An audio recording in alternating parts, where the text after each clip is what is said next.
আসসালামাইকুম সবাই কিতা করায় বালা আসনি আমরা সিলেটের আর একটা খানি আজকে আমি নিয়ে আইলাম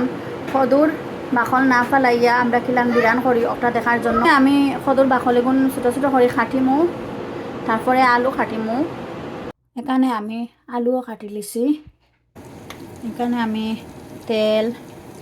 পেঁয়াজ কাঁচামরিচ রসুন আদা পেস্ট হলুদ দিয়ে দিলাম লবণও দিয়ে দিলাম আলু দিলাম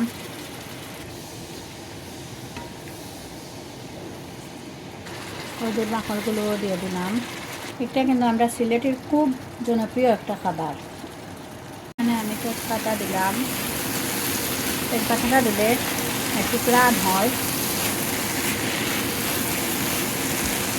একটু বাকলও দিয়ে দিলাম আস্তে আস্তে আমার হয়ে যাচ্ছে খজুর বাকলটি হয়ে গেলে এখন আমি নামাই দিব শেষ আমার